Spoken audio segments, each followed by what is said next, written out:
हमारा काम विरोध करना है क्योंकि ये अनकॉन्स्टिट्यूशनल है। ये बिल वक्फ की जायदाद को बचाने के लिए, एनक्रोचर्स को निकालने के लिए नहीं, ना उसकी इनकम को बढ़ाने के लिए, बल्कि वक्फ की जायदादों को खत्म करने के लिए।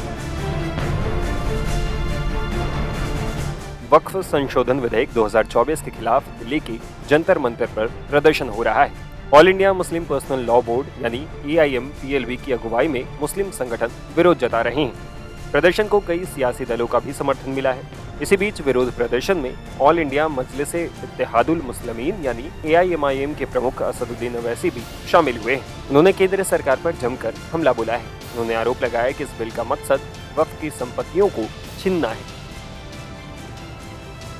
हमारा काम विरोध करना है क्योंकि ये अनकॉन्स्टिट्यूशनल है। ये बिल वक्फ की जायदाद को बचाने के लिए, एनक्रोचर्स को निकालने के लिए नहीं, ना उसकी इनकम को बढ़ाने के लिए, बल्कि वक्फ की जायदादों को खत्म करने के लिए। मुसलमानों से उनकी मस्जिदें, दरगाहें, खानखाहें, कब्रिस्तान को छीनने के लिए इस तरह का प्रोविजन उसमें रखा गया है। तो इनकी नीयत खराब है और ये चाहते हैं कि देश में और दूरियां बढ़े दो बड़े समुदायों में। तो इसका विरोध, क्योंकि संख्या बल तो है बीजेपी। अरे हाँ, देखिए, हम तो ये कह रहे हैं कि हम विरोध करेंगे। अगर चंद्रबाबू नायडू, पासवान साहब और नीतीश कुमार और हमारे अजीत सिंह साहब के बेटे अगर इसका तायीद करेंगे तो इनको जनता जिंदगी भर याद रखेगी। बिहार में ले जाएंगे इस मुद्दे को नीतीश कुमार के खिलाफ ये देखते हुए, क्या बिहार में आप ले जाएंगे इस मुद्दे को? ये तो देश में जाएगा मुद्दा, सिर्फ बिहार के नहीं, देश में जाएगा, बिहार में जाएगा। कोई भी जाकर कह देगा कि मस्जिद नहीं है और कलेक्टर बोल देगा कि इंक्वायरी, और जब इंक्वायरी कलेक्टर ऑर्डर करेगा इस बिल के कानून के तहत, इस बिल के तहत, तो जब तक कलेक्टर की इंक्वायरी नहीं होगी वक्फ की प्रॉपर्टी नहीं रहेगी। यही होगा ना। अगर आपकी मस्जिद है, कोई जाके बोलेगा मस्जिद नहीं है, कलेक्टर को कंप्लेन दे दिया, कलेक्टर इंक्वायरी ऑर्डर करेगा, इंक्वायरी तक जब इंक्वायरी ऑर्डर करेगा तो वो मस्जिद ही नहीं रहेगी, वक्फ नहीं रहेगा। दिल्ली में 123 प्रॉपर्टीज हैं जिसको दिल्ली वक्फ बोर्ड कहता है हमारी है और गवर्नमेंट बोलती है हमारी है। पार्लियामेंट सामने की मस्जिद आप देखते हैं ना, वो सरकार कहती है हमारी प्रॉपर्टी है। कल कलेक्टर ऑर्डर करेगा और नोटिस लगा देगा गवर्नमेंट प्रॉपर्टी। वही तो कर रहे हैं। और हिंदू धर्म में, सिखों के धर्म में, जैन धर्म में, बौद्ध धर्म में उनके जो मजहबी बोर्ड्स हैं उसमें तो कोई उन्हीं का मजहब का नहीं बन सकता है। यहाँ पर आप कैसे बना रहे हैं फिर, और ज्यादा बना सकते हैं क्या? इससे वक्फ को बचाने का कोई ताल्लुक नहीं है। क्या इससे लगता है कि आपसी, जो आपने जैसा भी कहा, कि क्या फर्क पड़ेगा आपसी भाईचारगी पे, हिंदू पे, मुसलमान? ये इंशाल्लाह नहीं पड़ना चाहिए। मेरी सरकार वही चाहती है, ताकि देखिए आप अचानक संभल का उठा दिए, जबकि 1880 में वो मसला हल हो चुका है। अरे भाई, पासमानदा मुसलमान का, आपका एक मुसलमान का MP नहीं है? बेशर्मी की भी कोई हद होती है यार। तुम एक MP को नहीं बना सकते? लोकसभा में कितने MP है तुम्हारे पास? कितने तुम्हारे पास मंत्री हैं बताओ, मिनिस्टर है? आप हमको ये बताइए कि कौन सा प्रोविजन जो वक्फ को फायदा पहुंचाएगा। सर, ये मुहिम, सुनिए, आप कह रहे हैं कि ओरल गिफ्ट नहीं होगा, और फिर आप कानून ये कह रहा है कि अगर मैं वक्फ, ये बिल में कह रहे हैं कि आप ओरल गिफ्ट मस्जिद को नहीं कर सकते मगर ओरल गिफ्ट अपने औलाद कर सकते।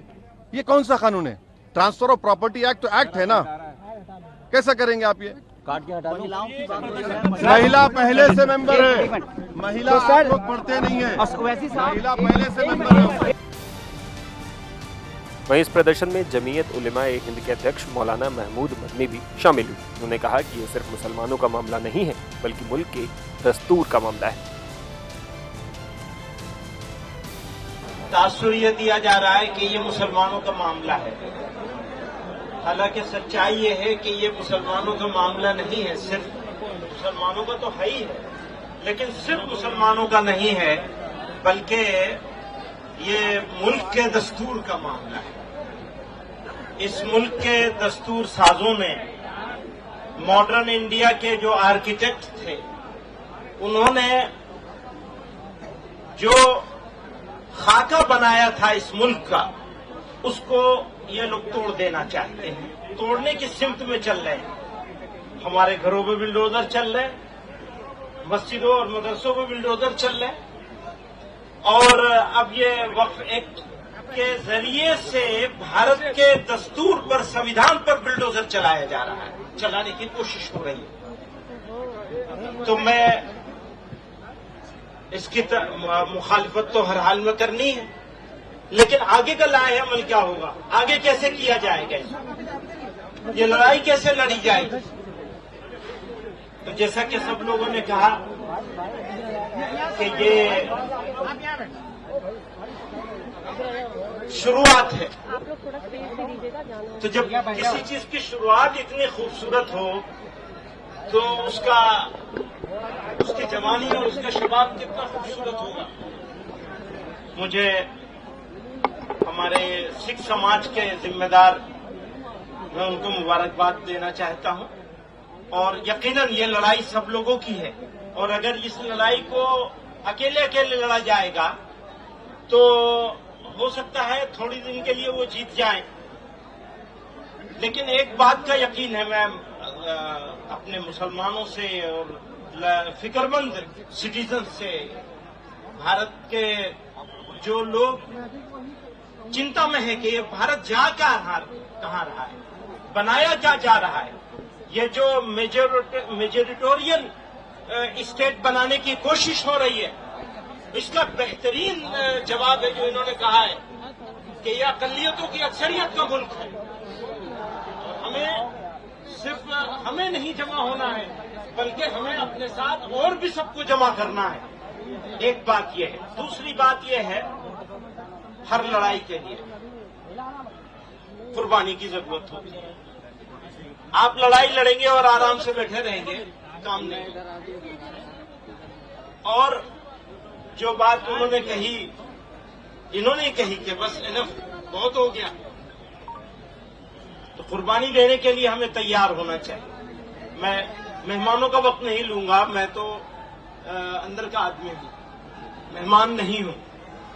बहुत सारे मेहमान यहां मौजूद हैं, तो मैं एक शेर पे अपनी बात खत्म करना चाहता हूं। ये आगे का अज़्म है हमारा।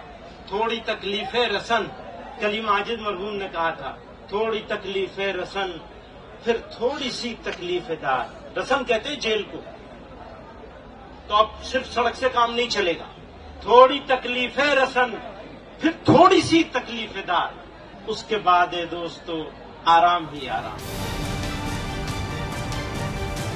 बता दें कि all India Muslim personal law board ने भारत के मुसलमानों से अपील की है कि वे इस बिल के विरोध में जंतर मंतर पर पहुंचे।